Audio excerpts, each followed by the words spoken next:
Something unusual just happened in Russia, something that has sent shockwaves from Ukraine all the way to Mali, Burkina Faso and Niger. Ambassadors from Mali, Burkina Faso and Niger, the Alliance of Sahel States or AES, have made a bold move.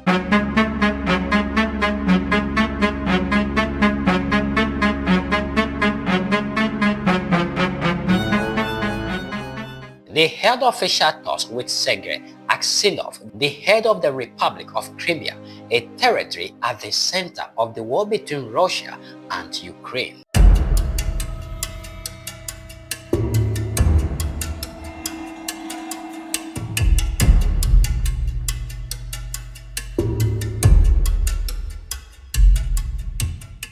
They traveled to Crimea, and this wasn't just a friendly visit, it was official, diplomatic, and symbolic. Now, the big question is, why is African nations meeting with a leader of a territory invaded by Russia? And why is Ukraine furious about it? Stay tuned, because what is unfolding here will reshape Africa's foreign alliances and test the limit of global diplomacy. You are watching First Africa Voice, where we tell Africa stories raw, real, and without filters.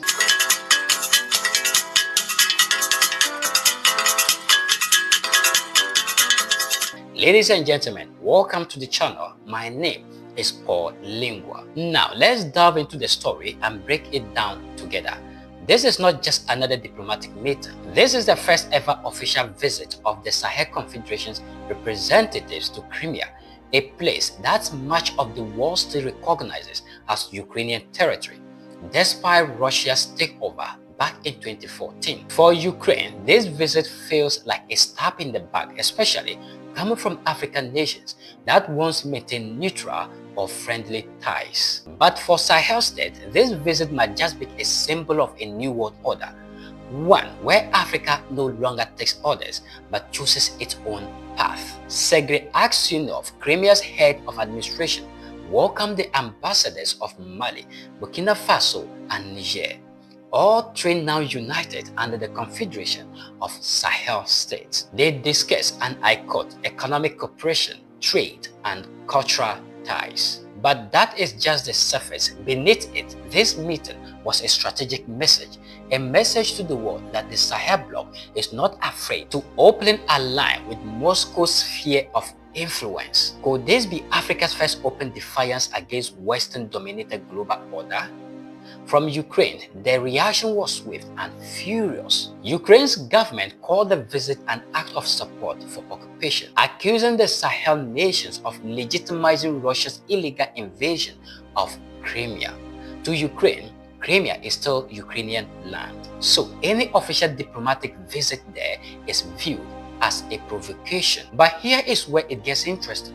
Ukraine itself has been trying to build stronger ties with Africa in recent months. President Zelensky even hosted Africa peace missions and opened new embassies on the continent. So when the AES sent ambassadors to meet Crimea's head, it was seen as a direct snub to Ukrainians' outrage. But could it be that Africa is simply tired of being told which side to take? Let's not forget who we are talking about: the Sahel Alliance, Mali, Burkina Faso, and Niger, all led by military governments that came to power after coups rejecting Western dominance. They have cut ties with France, expelled UN peacekeepers, and suspended cooperation with the European Union. Instead, they have turned to Russia for arms, training, and political backing. So the visit to Crimea isn't random.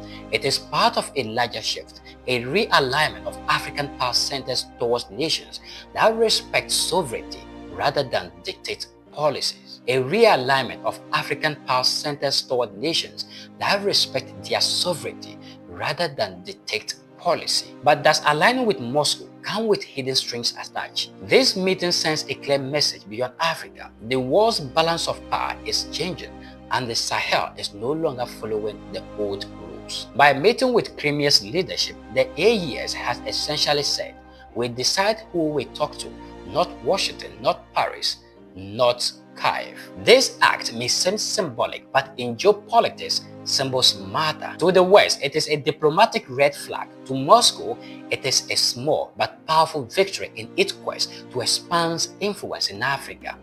And to Africa itself, it is a declaration of independence in global affairs. Ukraine has worked hard to win Africa's sympathy, offering grain deals, investment talks, and peace diplomacy. But here is the catch. While Ukraine talks, Russia acts. Russia is already building military partnerships, infrastructure projects, and media influence across the continent. And now, Crimea, once just a battleground in Europe, has become a new diplomatic meeting ground for Africa. As the dust settles over Crimea's diplomatic headlines, one thing is certain: the Sahel states have made their intentions clear. They are no longer content being junior partners in global politics. They want to be decision makers, building alliances that reflect their interests, not Western narratives. But this boldness comes with risks, sanctions, isolation, and growing dependency on one side of the geopolitical chessboard. Still, for many Africans, this shift feels like a long overdue awakening, a moment where Africa declares we will no longer be told who our friends should be. The meeting in Crimea wasn't just about trade or diplomacy, it was about dignity, defiance, and direction.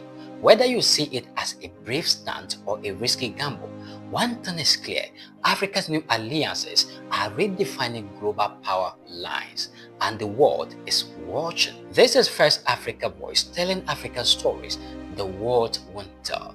Don't forget to like, share, subscribe, and turn on the notification bell, because Africa's story deserves to be heard. Let's hear your voice in the comment section, because we do believe that far as there are more men on earth, definitely there are more opinions.